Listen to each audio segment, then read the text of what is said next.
Then Enlil boarded. He took my hand. He led me out. Then he led out my wife. He had us kneel down in front of him. He touched our foreheads and said, standing between us, he blessed us. Hear me, you gods. Until now Utnapishtim was a mortal man. But from now on he and his wife shall be gods like us. They shall live forever at the source of the rivers far away. Then they brought us to this distant place, at the source of the rivers. Here we live. Now then, Gilgamesh, who will assemble the gods for your sake? Who will convince them to grant you eternal life that you seek? How would they know that you deserve it? First pass this test. Just stay awake for 7 days, prevail against sleep, and perhaps you will prevail against death. So Gilgamesh sat down against a wall and began to rest. The moment he sat down, sleep swirled over him like a fog. Utnapishtim said to his wife, "Look at this fellow. He wanted to live forever. But the very moment he sat down, sleep swirls upon him like a fog." His wife said, "Touch him on the shoulder, wake him, let him depart and go back safely to his own land, by the gate he came through."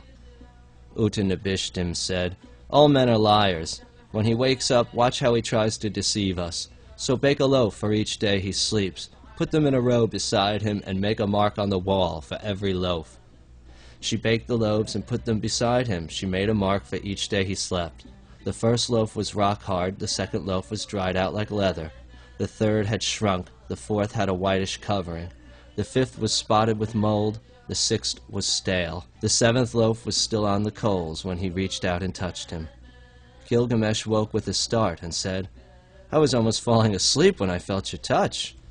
Utnapishtim said, "Look down, friend, count these loaves that my wife baked and put here while you sat sleeping. The first one, rock hard, was baked 7 days ago. This one, leathery, was baked 6 days ago, and so on for all the rest of the days you sat here sleeping. Look, they are marked on the wall behind you." Gilgamesh cried out, "What will I do? Where shall I go now? Death has caught me. It lurks in my bedroom and everywhere I look. Everywhere I turn, there is only death." Utnapishtim said to the boatman, "This is the last time, Urshanabi, that you are allowed to cross the vast ocean and reach these shores. As for this man, he is filthy and tired. His hair is matted. Animal skins have obscured his beauty. Bring him to the tub and wash out his hair. Take off his animal skin and let the waves of the ocean carry it away. Moisten his body with sweet-smelling oil. Bind his hair in a bright new headband. Dress him in fine robes fit for a king. Until he comes to the end of his journey, let his robes be spotless as though they were new." He brought him to the tub. He washed out his hair. He took off his animal skin and let the waves of the ocean carry it away. He moistened his body with sweet-smelling oil. He bound his hair in a bright new headband. He dressed him in fine robes fit for a king. Then Gilgamesh and Urshanabi boarded, pushed off, and the little boat began to move away from the shore. But the wife of Utnapishtim said, "Wait! This man came a very long way. He endured many hardships to get here. Won't you give him something for his journey home?"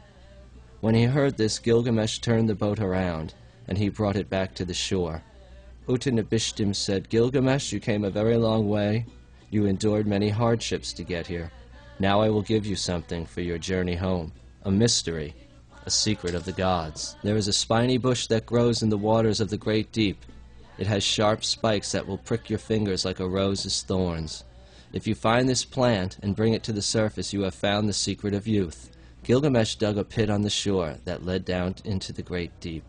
He tied 2 heavy stones to his feet. They pulled him downward into the water's depths. He found the plant. He grasped it. It tore his fingers. They bled.